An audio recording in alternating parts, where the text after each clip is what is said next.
Elk hunting, in my opinion, is the pinnacle of hunting. However, getting together with some old friends to enjoy mule deer hunt is right up there. This week on Team Elk, we're going to eastern Montana with the RMEF's David Allen and Steve Decker. Also outfitter Lloyd Ketchum from Miles City, Montana, and the legendary Dallas Cowboys football player, Walt Garrison. This episode is all about the fun. Enjoy.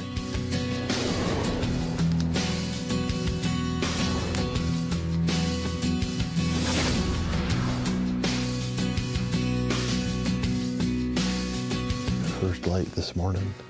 We're hunting mule deer in eastern Montana, which is a lot of glassing. The rut is on. The bucks will be up moving, chasing does, and the whole point here is just to spot and stalk is the way they do it here.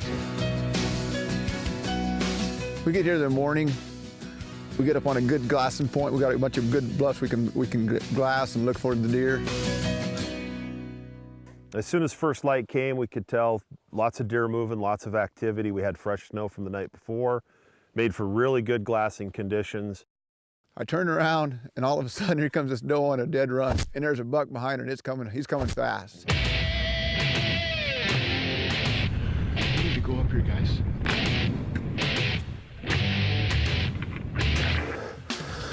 Really good buck. Head down, chasing a doe. Trying to get to see where he went here. Good buck.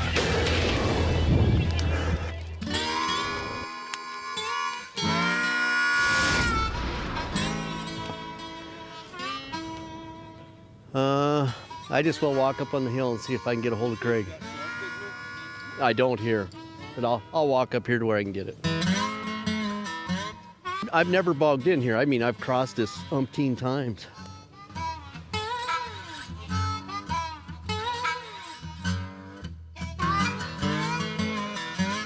This is one of the best stuffs I've ever made. Especially when it's a perfect morning to be hunting. Pictures of black cow. I mean, it's like perfect. Oh well, here we are. Help's on the way. Yeah.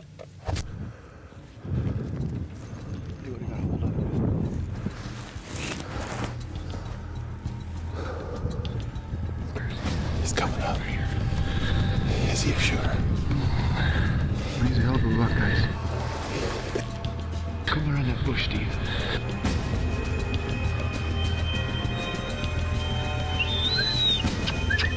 He'll come across.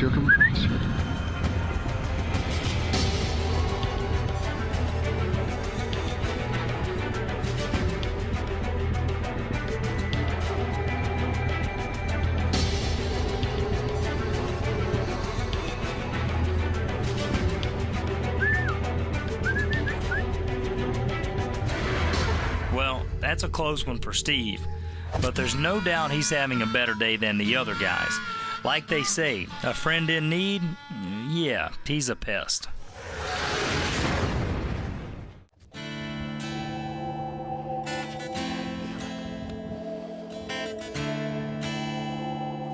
He's a good buck.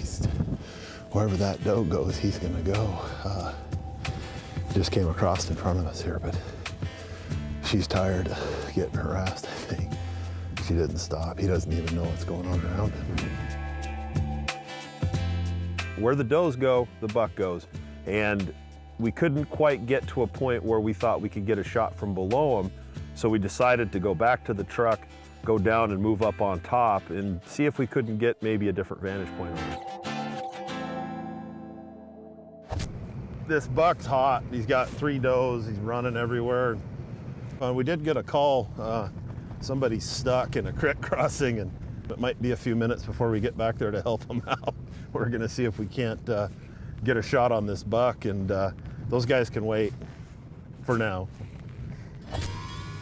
Well, I've got a feeling they don't care that much.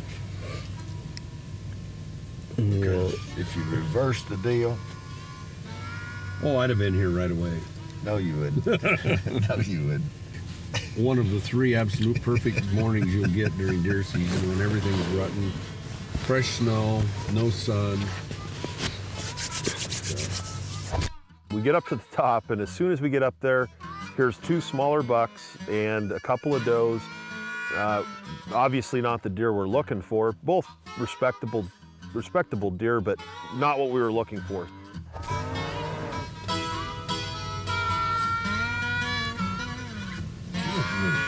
Say, would you mind giving us a pull? So we're a good 45 minutes to an hour on the other end of this place, and we felt bad that those guys weren't having the opportunity. With all these deer out here, they're all moving, and they're 50 yards from the gate, stuck. Well, you know, like I say, we got time to reminisce about old times. Boom! Did I get him? I said, you shot the cow right there. Look at her, she's lame. You know, just sharing memories with Walt and being able to hang out with him was just such a great time.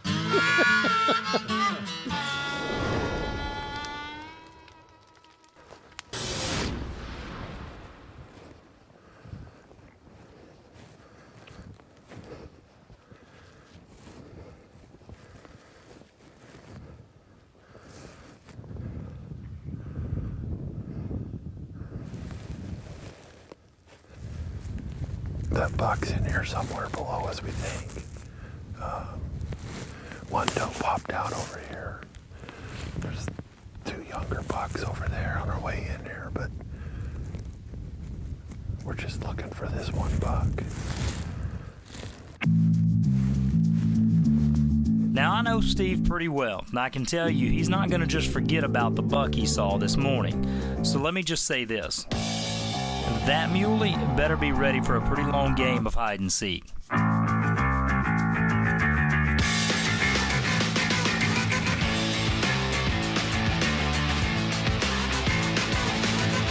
There's a lot of really good vantage points. It's always in your interest, I think, to get up high, glass. And it can be challenging this time of year with mule deer moving as much as they do.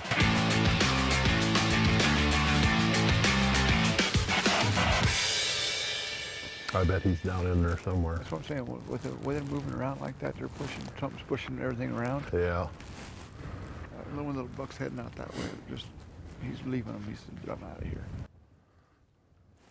Those does were not spooked. They just moving along, feeding, doing their thing. So we abandoned our search for the big shooter buck and went to help our friends out.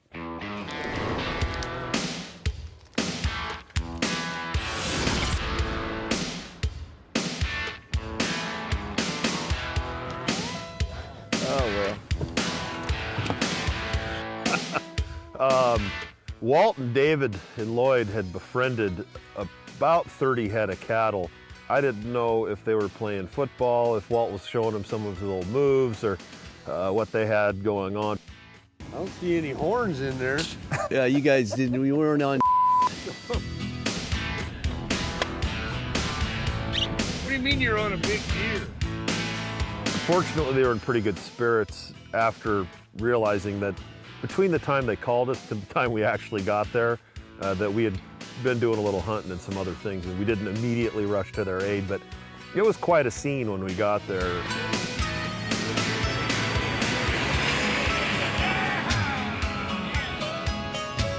Yeah, we tried all that, and you have shot nothing. Nothing. We have been here for 3 days. The cameraman has shot nothing. All of that. Oh, we're hunting a big deer. Oh, okay, we'll wait. Yeah, okay. They were damsels in distress waiting to be rescued, so, you know, we came in to help them out.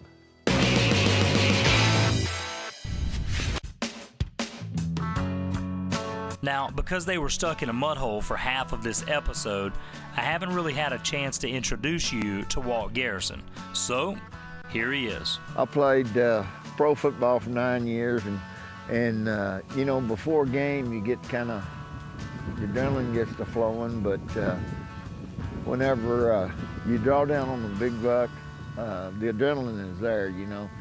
You'd think with that many does there'd be a buck somewhere. Yeah, there should be somewhere.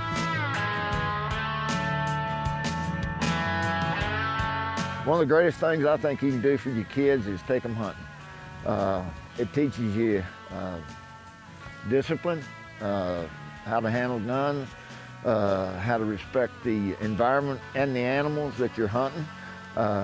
So it's, plus you get to spend a lot of time with them. And sitting around the campfire at night or in a cabin after the hunt, I think that's probably the greatest thing I enjoy about hunting is the fellowship. It's not really I mean, I enjoy hunting, don't get me wrong, but it's hunting with your friends and family that really make it worthwhile.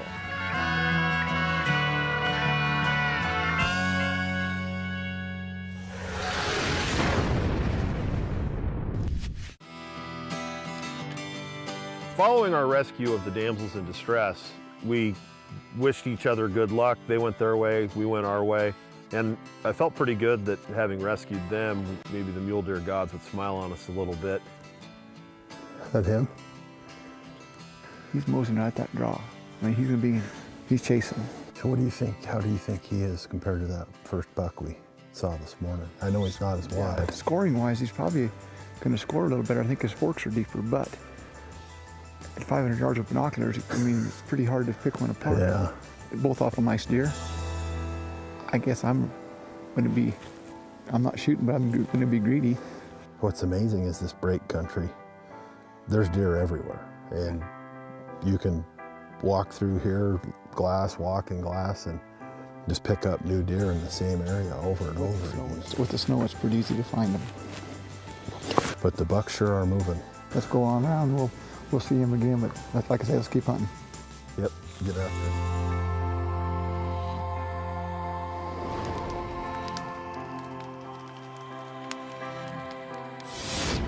Craig kept saying about 2 o'clock, these bucks are really gonna get to moving again. Around 2:30, because them bucks are going to chase them does. Right after 2 o'clock, we're glassing, and up over the ridge here comes the buck. And we ain't got no time to get there. We've got a bust to get there. I mean, he's a nice buck. Let's get ready. Guys.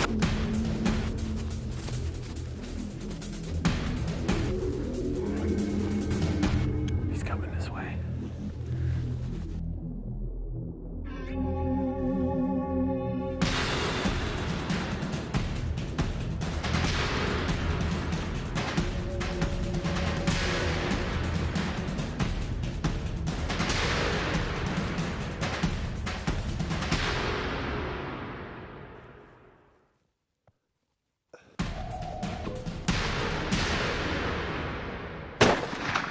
Oh, yeah. He's down. He's down. Sweet. Down. Thank you, buddy. Let's get up there and see him. Get him. Oh, yeah. Whew. It happens so fast that it was amazing to me that anybody even got a camera on him. Thank you, sir. Holy buckets. Yeah, I don't know if that's the same buck from this morning, but he's real close. You know, I never really got a good look at that buck this morning, but he's everything I could ask for. Oh, yeah. I can't thank you enough. Great day. You see him, spot him, get on him. Spot and stock Montana mule deer. I don't think it gets much better than that. Certainly like my elk hunting with the bugle in September and a bow, but second on my list certainly is these mule deer. And he's I'm awful happy with him. Couldn't be happier. About the hunt, you know, it's always great to have a trophy, but it's also great to spend time with great people. And at the end of the day, that's what it's really all about. Cool. Was there any big deer with him? I figured it would start, Walt.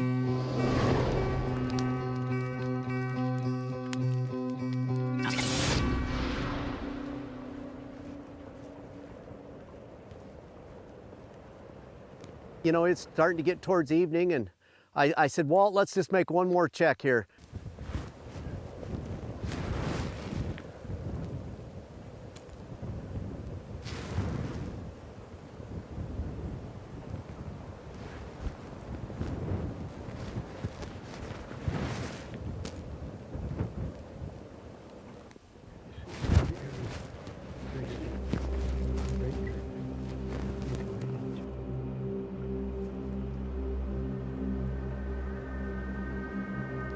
Sure enough, we found a buck cruising down. He was just checking all the different does.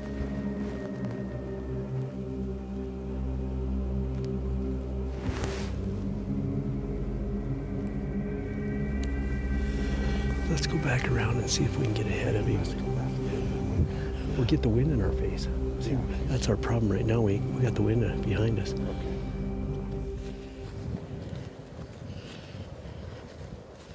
And I could see he was really cruising, so I said, Walt, let's go back in, get ahead of him, and then we'll walk back up at him.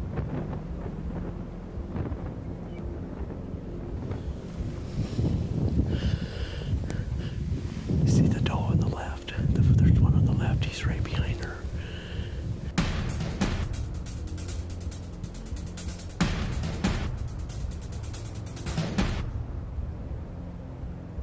There you go, shooting.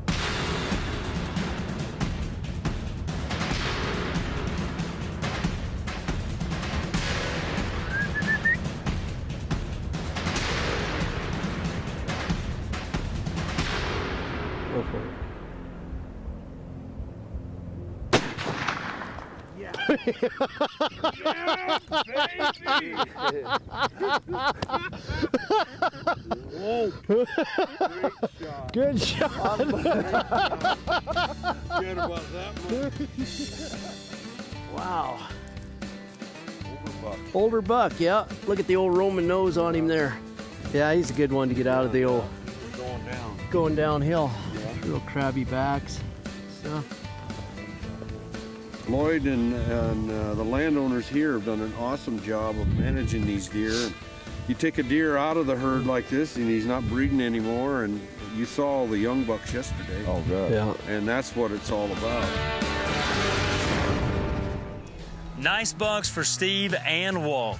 You know, there are really some giants that roam that place. However, it was getting to be crunch time for Walt, and no one wanted him to go home empty-handed. So he was happy to take a management buck, and everyone was glad that he did. It's really good that the Rocky Mountain Elk Foundation does so much for the preservation of really the land and the a place for the elk to grow and be hunted. In fact, the elk are not but about 6-8 miles from here. They're moving in this part of Montana a lot, and it's because of habitat. They got such great habitat here, and this habitat here is full of mule deer, and you go down here about 6 more miles to the Powder River, and it's covered up with whitetail. So it's all about the ground, you know. And God bless the donors. You know, I still can't believe that Steve left the guy stuck in the mud, and I'm sticking with the belief that had Steve not left them stuck, Walt would have probably killed the bigger deer. So, sorry, Steve, I couldn't resist. Hey, remember everyone, to become a member of Team Elk, check us out on the web at teamelk.org and on Twitter and Facebook at Team Elk. Entertainment.